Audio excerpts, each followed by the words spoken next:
of about $20,000 per year. Together, our team has accomplished a lot under both Supervisors Egan and Cunningham, and together, working as a team, we will continue to accomplish even more over the next 4.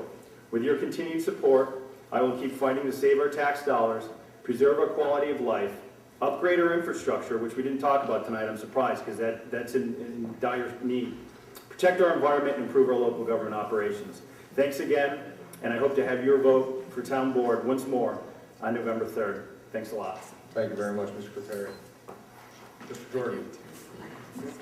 Thank you again to the Spotlight and to the League of Women's Voters, and thank you to my fellow candidates, and thank you to all of you for being here. This is really what participatory government is all about, and I think it just says something so much about how much people care about Bethlehem that you're all here tonight.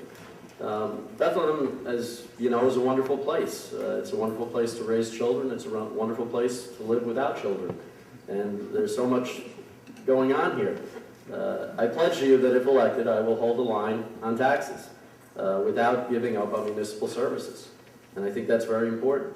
I also pledge to you that I will do everything I can to continue to implement the comprehensive plan using managed growth, that is, utilizing smart growth principles and community-based planning. And part of smart growth principles, and getting back to what Kyle said, nobody's spoken about our dilapidated infrastructure in some areas, is that before we expand into new areas and increase our infrastructure, we must do everything that we can to maintain our existing infrastructure.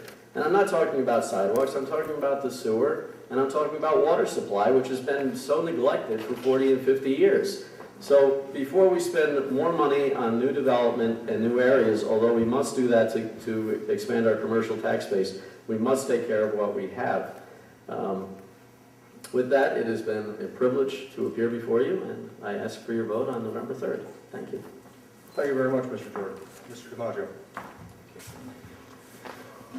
I respectfully ask that you consider 3 factors when making the judgment of amongst us 4 candidates here. 1, the character of the person, who they are, who they stand for, what they represent. 2, their competence. How qualified are they to effectively best serve you on the town board? And 3rd, their credibility. How credible are they for what they tell you? I can tell you that if given your mandate, I certainly will deserve that and respect that. There are 3 things that prompted me to run for the first time. First was fiscal discipline. I don't think we're demonstrating that within the tenet of the 2020 report that was commissioned by, to his credit, Supervisor Cunningham, where it says within 4 years, we're going to be outspending the revenues we take in. I don't see that raising taxes by 2% and giving the board itself a pay raise is effectively within the framework and the purpose and intent of that, and is hardly fiscal discipline. Second is balance. We need balance on this board. We need different voices. But we all know what the circumstance is here, whether they're all the same party or not, we know they're all singing off the same song sheet. Thirdly, smart growth. We need to develop, working with the economic development agencies, effectively bringing in and broadening the tax base.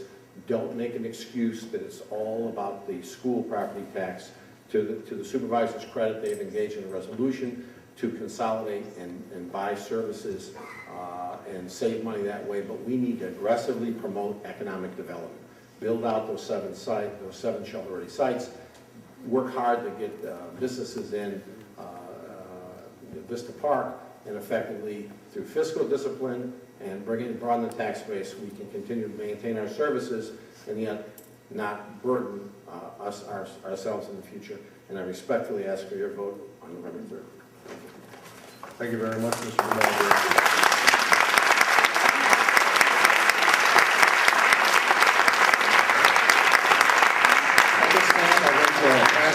We take a 1-minute break before we ask our town supervisor candidates up here.